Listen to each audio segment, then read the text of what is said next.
Welcome, listeners, to another captivating episode of the Frith Guild podcast. Today, we have a very special guest, acclaimed author John Stovall, here to discuss his latest book, Demon Card Enforcer 3. In this exclusive interview, we'll dive into John's creative process, explore the continuation of the mesmerizing world he's built, and get a glimpse into the future of this thrilling series. We'll also touch on his exciting collaborations with other authors in this genre. Stick around until the end for some tantalizing hints about the next installment in the Demon Card Enforcer saga. Trust me, you won't want to miss this in-depth conversation with one of today's most imaginative storytellers. Let's get started.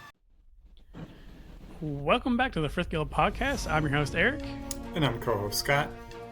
And today we are joined by none other than John Stovall, the author of Demon Card Enforcer. And married to Shannon. It is my greatest accomplishment. And today we have John on as just to discuss his new book that came out, Demon Card Enforcer 2. And we have the third one coming out in about a month from when this airs in January, middle of January. So I think you said middle of February is when you're anticipating the next book to come out. That's what I'm anticipating. It will be determined ultimately by Sound Booth. I have it set for the 18th now, but last time they moved me a week, so we'll see what happens. Hey, in all reality, a week's not too bad to have to move it back rather than several months, like we saw with like Time Mark Warlock. So yeah, Time Mark got hit bad, man, and that was for a cover artist. Goodness. Well, and I know that there's a lot of work with Soundbooth as well for the audiobook too. Correct? That was kind of part of it too. Yeah. Hey, I'm in the era of when video games came out, they came out and there's no updates. So I'm okay with a good release product versus having to do updates. So no DLC on the book. It's just you don't have to buy extra chapters. Well, you guys say that, but I think the third book I ever released had so many errors that somebody sent me an itemized list of like 26 of them, and I had to go back and fix it and re-upload it. So technically you can do DLC now. So I don't think I've shared this yet. I ordered a book off of Amazon, Ethereal Soldiers, from Chammy. And when I got it, the cover is correct, but the whole book is another book. It's on like university teaching of like it's a university textbook. It's hilarious. Wow. It was about history though, wasn't it? Yeah, it was. It was like how to be a professor and like teach history classes about a certain subject. I did not read that one, but I thought it was amazing. All right, well, let's get into Demon Card Enforcer 2 today. I know Scott and I briefly talked about Demon Card Enforcer 1 with Dan, and since Demon Card Enforcer 2 came out so quickly afterwards, I figured we have a chance to talk about that now since we have a little bit of time before the third one comes out.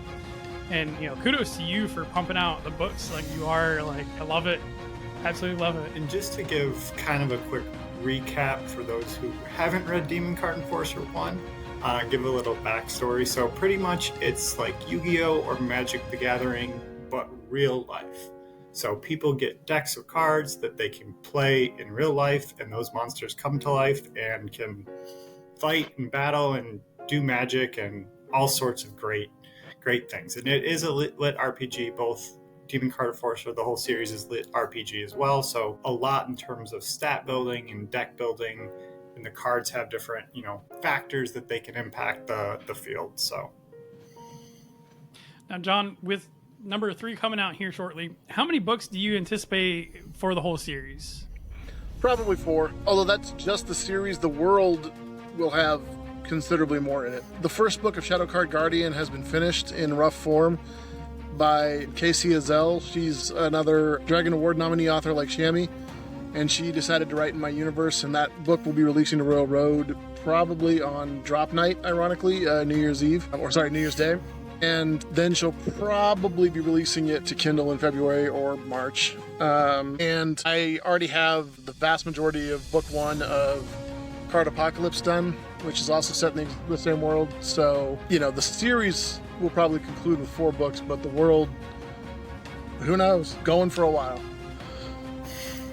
Awesome. I was actually super excited to hear that, because I know with 4 books, and you've made this huge world that has plenty of room to grow. Yeah. So I know your Discord server is going nuts with all the different cards that people are making and designing themselves and pitching. So you definitely have plenty of room, and it's super exciting to hear that you're going to continue the world. Yeah. And I love hearing the other artists are in the environment as well. It's always great to get kind of a fresh take. Do you picture yourself, collaborating with other artists on books?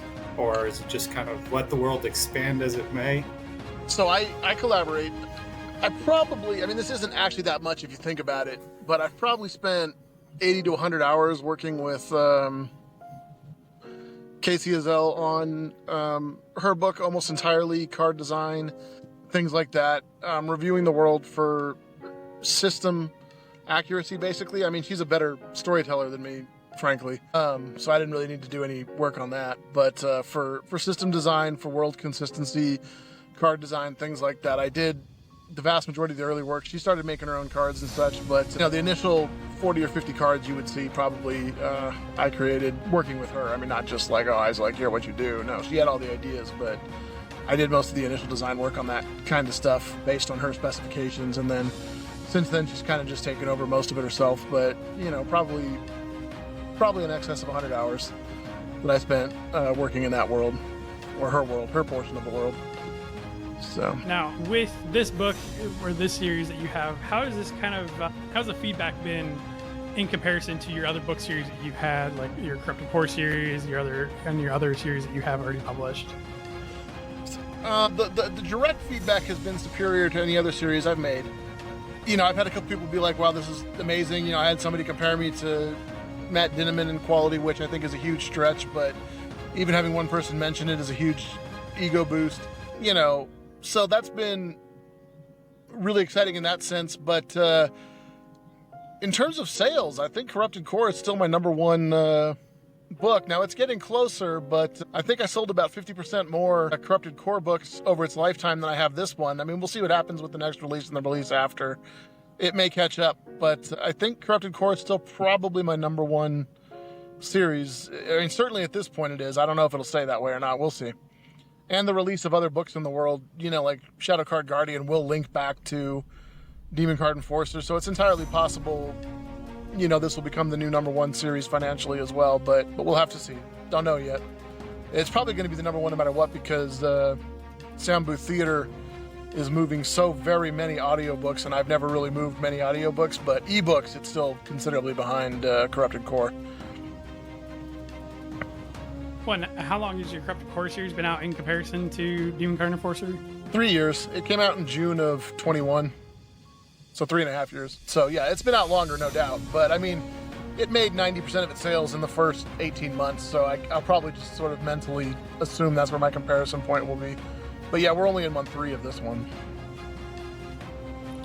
Now, you mentioned earlier about seeing how sales trend throughout the series. In other series, longer running series like He Who Fights Monsters, you can kind of get criticized for getting repetitive. And how does the book sales compare from book 1 to book 2 and book 2 to book 3, so on and so forth? Really depends on the series. The really big series, DCC, He Who Fights with Monsters, stuff like that, usually has a really heavy first sales. Usually drop off 20 to 35%, and then they get pretty close to 90% read through, book to book to book to book. Same with the Frith Chronicles. It gets 67%, and then it gets like a 90. It actually jumps up for books 3 and 4, I think. So that's kind of the ideal, that's the money-making series, I guess, if you want to look at it that way. Corrupted Core gets actually beats the industry standard. It gets like 73 or 74% for the first book to the second book, but then it maintains about a 75% drop off instead of the industry standard 90% going to book 3 and 4. And the rest of my series have about a 55 or 60, which is still pretty good from book 1 to 2, but they still maintain about a 75 or 80% continuation each time. Which is not, you really need that 90% after book book 2, and I've never quite reached it, although I'm getting closer. Something tells me with the third book in the series coming out, I'm going to keep my fingers crossed for you, but I'm pretty confident for you that you're going to have that 90% retain. Hope so. Demon Card Enforcer 3. Yeah. I know, I'm super excited for it. Now, with your sequel books, is it easier to write a sequel than an original concept, or is it easier to write like a standalone? So I told you before that this is based on one of Shammy's works, right? Mhm. Yeah, so books 1 and 2, I mean, I had to do a fair amount of change because the book it's based on is not a Magical World book, but I had a rough outline to follow, but then I rewrote book 1 because one of the characters just really did not play well. But overall, book 1 and 2 were easier because I was following a book that I'd read and loved multiple times. Book 3, I'm out on my own almost entirely. And it is taken a little bit more time. How much of the decks and the creatures in the book are brand new for the book versus things you may have created for, I know you're big in a lot of the different gaming realms, those, taken from those spheres. The stats I invented wholesale, just made them up out of nowhere. Although even that, I was prompted, I think I told you guys this before, but Ryan Tang, who's the author responsible for Mimicking Me, is probably his most famous work at this point in time. He asked me to do some work for one of his lit RPG systems that he was going to write. He has a whole book he's never even released. I don't know if he's going to. I don't think it's a whole book. I think it's like 85% of a book.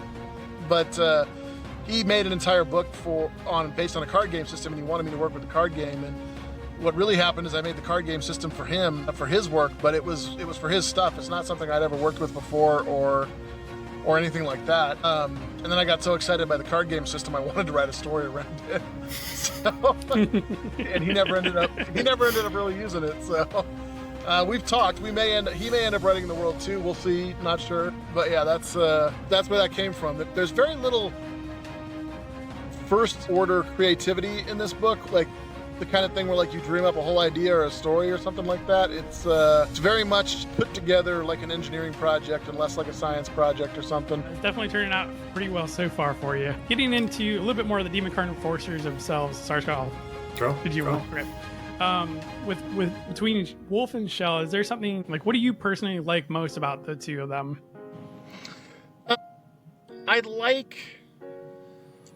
Certainly by the end of book 3, I got hit on this in book 1, but I really think a lot of people complimented Shell in book 2 that didn't like her in book 1. And I think by the end of book 3 especially, it's going to really be two characters that have their own personalities and their own motives that overlap substantially in capability, which is sort of how I feel like a good relationship should work.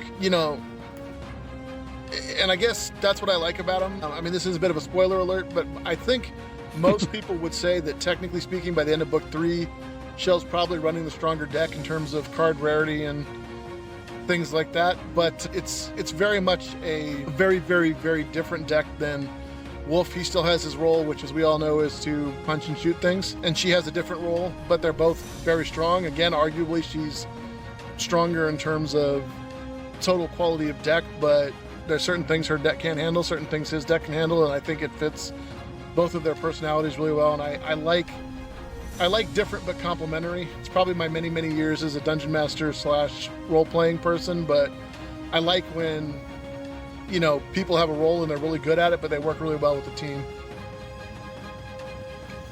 Even from book 1 to big 2, there's a huge character arc just purely the side they're playing. We open up with going from the gang side to the police side and now fighting the other side of it. So one of the things I did love so much was the transition and how they're both handling living in almost a completely different world than they're used to. Yeah. And that features that stuff which I do remember you talking about. I can't remember if you've read far enough ahead, but the stuff you're talking about features very heavily into some of the emotional beat chapters in the middle of book 3. Like the person you made the life transition with and how they relate to you and how you relate to them. Now with the second book, it kind of leans a lot more into the building and alternate types of cards than your basic mantles and monsters in the first book. Did you have all of that invented in your head prior to starting the first book, or is this kind of something that's growing as the book grows? No, I had all of that invented. The problem is, if you're going to tell a really good story, you only have enough time to outline so many rules in the books and deal with stuff. So I wanted the first one to be a bit easier to grasp the concepts, and then the number 2 for people to be excited about the permutations to the rules. The only thing that I didn't really do that changed in the second one, like legitimately I wasn't thinking about, is all the little tags. You know, like when I put the Cerberus card in for the first time, it doesn't say like, you know, the only thing it said is canine typing, but now when I put cards in, I usually have 3 or 4 typings to allow for some more interest, or subtyping, sorry, to allow for more interactions. And that grew sort of organically. I liked having subtypings. I liked having cards that would benefit X, penalize Y, play off of Z, you know, that sort of stuff, to make for a greater possibility of combinations. And I didn't really do that at the very beginning, so there are some cards that are, from my perspective at least, a little more boring from typing standpoints carried over from book 1, but moving forward, I've been trying to make them a little bit more interesting. A lot of that came out of my work as well with Casey. She wanted certain very specific things, and sometimes I feel like I've said this like 100 times, but I'm not really good at first order creativity, like just pulling something out of my brain and making it happen. But I'm really good at hearing something and thinking of ways to make it cool. And so when she said I need X, Y, and Z to do these things for my story, my first response was my deck won't do that, my system. And my second response was, well, how could I make it do that? And so then I started thinking about a lot of stuff and coming up with cool ideas and working things. And one of the real ways to make the decks do everything they needed to do for her story without breaking the system was to make them very subtype dependent and give them a lot of subtypes so that cards could have powerful but more limited effects.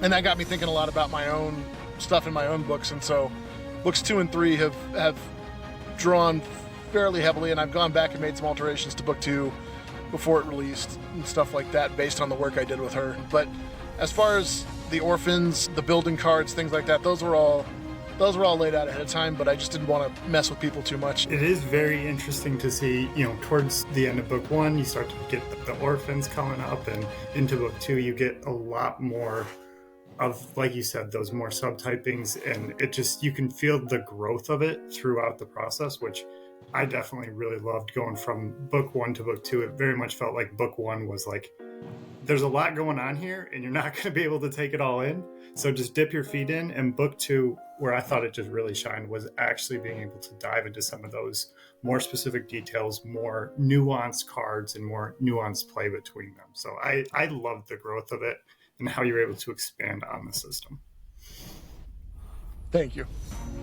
With Cerebu, do you have all of the set basically created already, and are you going to be kind of utilizing it throughout the rest of the books?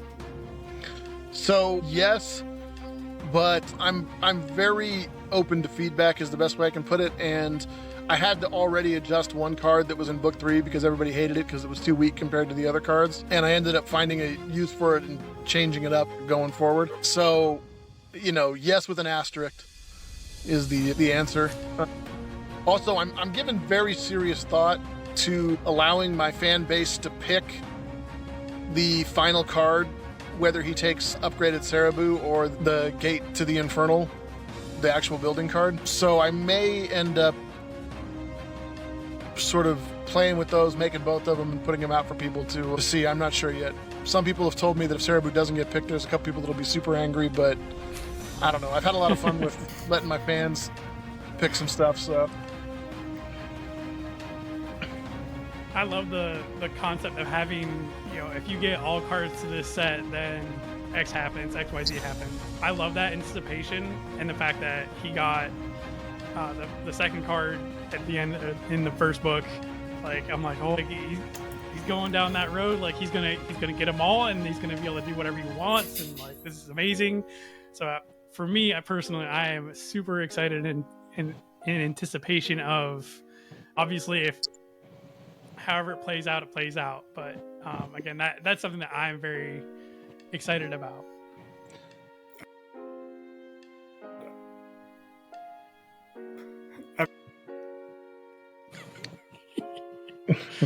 ever since the beginning, when you read it's card 1 of 6, you're like, I want to know the other 5. Like, Yeah. it's anticipation from the get-go. Now, Shammy loves Exodia from Yu-Gi-Oh! Concept. We compared it to that as well. Yeah. And so when we were playing with this, I run almost all of my stories by Shammy first. And when we were playing with this, she said a couple things that really heavily informed the game. And again, I'm the one that invented all the rules and the numbers and the cards and all that. But she said a couple things, one of which is the card system has to serve the story. And I know that sounds bland as like advice, but that's where mantles come from, because I wanted my characters to be able to be in the story, to be threatened to matter, their personal guts, glory, etc. But the sets actually came from her saying that people get excited to have a goal in the story. And she specifically said, maybe this one a little more directly, she was like, maybe you could have something where they have to collect more than one of something to do something. And she said, like Exodia. That's what she always says about these sorts of things, is like Exodia. And so, again, the specifics are all me, but the broad concept is Shammy. She's the master storyteller. I know that when you said mantles, playing a role into it and be able to kind of get in the guts and the glory of it, you had a little bit of pushback because people can use actual guns to shoot other people, other deck bearers, and take them out with that damage. Me personally, I love it. I love that, and maybe a smidget of a spoiler, kind of in the middle of the book, I think, when they're at their arena, and Wolf's just like, well, let me just pummel the other deck bearer and just kill him like that instead of having to fight him with cards. Like, that's one thing that when I'm watching Yu-Gi-Oh, watching these other card games, it's like, well, why don't you just attack the person physically, not just with the cards? Like, obviously, it's part of the rules, but I personally love that concept of being able to attack them. Yeah, for the most part, I've gotten pretty positive feedback. I think the lit RPG community in general likes to see men being badass, OPMC, the whole 9 yards. So occasionally fairly often, having my character just run out and punch somebody in the face excites a lot of the reader base. I had a few negative comments about it early on in book 1 on Royal Road, but it was pretty minimal. The vast majority of people seem to be supportive of that idea. When it furthers Wolf, like, his personality is the brute enforcer, like, let me pummel your ass anyways, so yeah, like, just chef's kiss to that.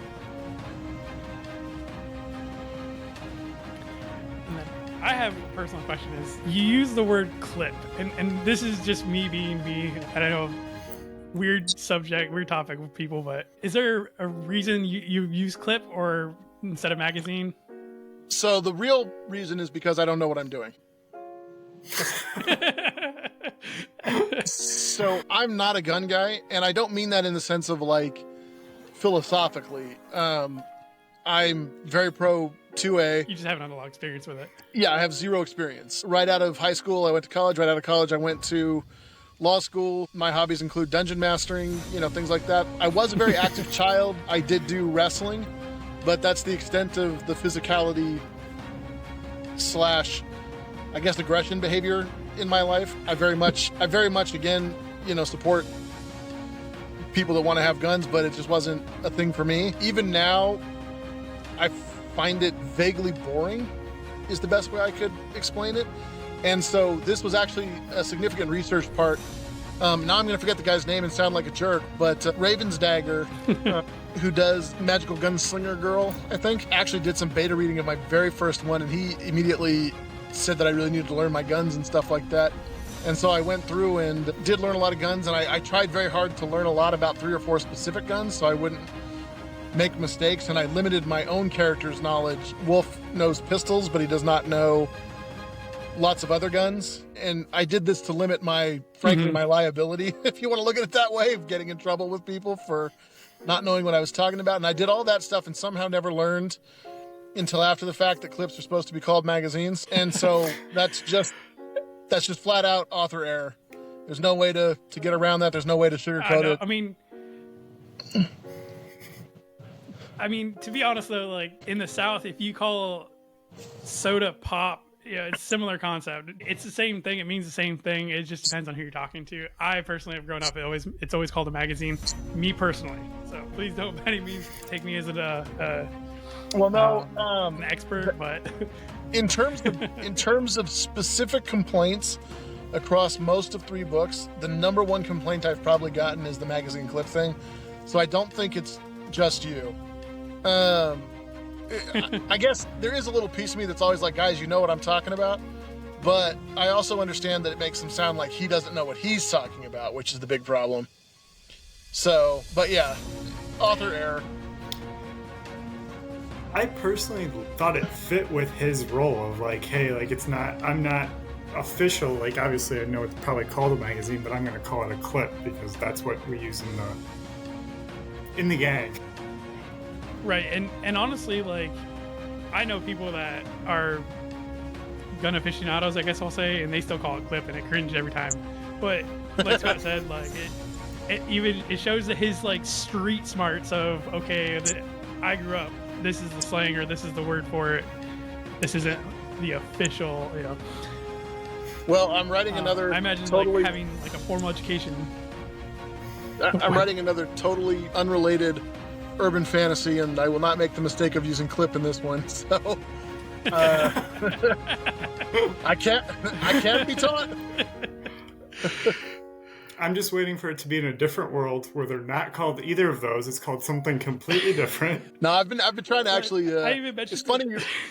It's funny you bring that up because I've been trying to get better at creating like slang and lingo to make the world filled more lived in, I guess. And so this recent one, I've come up with a phrase called AT-AT, like the AT-AT walkers from Star Wars, because they tend to just, you wrap rope around their legs, they fall over, they explode. And it stands for all ability absent talent, or all trait absent talent, because trait's the word for the powers. And so I'm trying to invent phrases like you're talking about, where there's totally new terms for things in these worlds. So anyway, completely random aside there. Well, I kind of relate it to listening to Nexus Games when, in the second book, they're on the ship, and he kept calling it something, a mess hall or something like that. And it's called a galley. Yeah. I'm like screaming in my car, it's a galley on a ship. Shame's like, I know, I did that on purpose. And I'm like, I'm about to have an aneurysm because of this, because it's called a galley. Yeah. And that's mainly because it was beaten into me from the Marine Corps. So I just had one more question for you tonight. As far as arcs, because I know you have Royal Road that you use. Have you seen a trend with sequels having an arc released in that kind of sense? Like as an advanced reader copy? Having those arcs. Yes. He's just trying to work his way to an early release. Yeah, I'm not the only one. Dan is interested too. I normally use Royal Road as my arc. I've gotten behind in my chapters, so I still have about 10 chapters left to complete book 3, but I've been really slow on it the last month or two. Been working on some other stuff on the side, but in general just been slow. Normally I would release most of book 3, and then if everybody yelled about something I would change it before I sent it to Kindle. So I kind of use that as an arc, but to be honest with you, if you guys want arcs, just let me know and I'll send them to you. My usual requirement is that you leave a review if I send you an arc, which I think that's what everybody says. But yeah, for feedback, I normally that's what I actually mostly use Royal Road for. Also, I mean, it's not much, but I make about $500 a month off of nice people giving me their money for free, like on Patreon and whatever. And so, that pays for editing and covers and stuff like that. I mean, I don't really make any money off it, but it pays for like book expenses, if that makes any sense. So it serves multiple purposes, but the vast majority of everything I do is to prep for a Kindle release, because that's where the vast majority of the money is, frankly. So. Awesome. Well, I mean, I'm definitely never going to say no to an arc. Scott, I don't think you would either. Same boat. I'm excited for the third one. I'm not going to turn down an early one. And I mean, I know we'll definitely at some point talk about it. For sure. But with that, thank you so much for coming on today. I know I was actually super excited to be able to get you on. I know with our in-between sec of the Frith Chronicles, we talked about your first book, and that was actually like as your second book was releasing. So I was happy to be able to get ahead of the game a little bit this time, so that way this can be released before the third book. Any kind of like small hint spoilers that we can give people, like a little bit of a little sneak peek into, other than what's on Roll Road? I guess if you're past the point, if you want to know a sneak peek that's past the point on Row Road, that's definitely coming. He will get another one of the set cards in book 3 that people haven't seen yet. Ooh. So you can let them know that's an end of book 3 special. Ooh. All right, guys, you heard it first here, okay? And so, again, your book is coming out. It's set right now for February 18th. February 18th, okay. So just after Valentine's Day, so we can show the people in our lives a little bit of love, and then we can go read it as a reward, right? Yeah. All right. And do you have any other books coming out in the near future you'd like to plug in real quick? Not the near future. I finally felt like I got good enough to write with Shammy, so I guess big spoiler alert, in this sense, Shammy and I will be co-releasing a novel at some point. It's also an urban fantasy, since we both just finished up Time Mark and Demon Card Enforcer. We're both sort of in that mode. So that'll be and she's offered to do this with me before, but I refused because I don't feel like I'm even close enough. And while she's still better, I think I finally got good enough that I cannot embarrass her. So that's You're doing great. Yeah, but I guess you could do another first ever. The title is A Superhero Named Doberman. That sounds cool. Yeah. So that that's dog art feels like it's coming back. Yeah. So that's another first time spoiler if you want it. Oh goodness, definitely. Yeah. We'll be talking about that too then. Sweet. All right, well, I'll let you get going here. Do appreciate your time today and talking to us with the next book coming out. Again, we'll be pushing out, reminding people that Demon Card Enforcer 3 will be hitting the shelves on February the 18th, barring any kind of delays, knock on wood, whatever we have available, that it does come out on that day. And definitely excited to see that come out.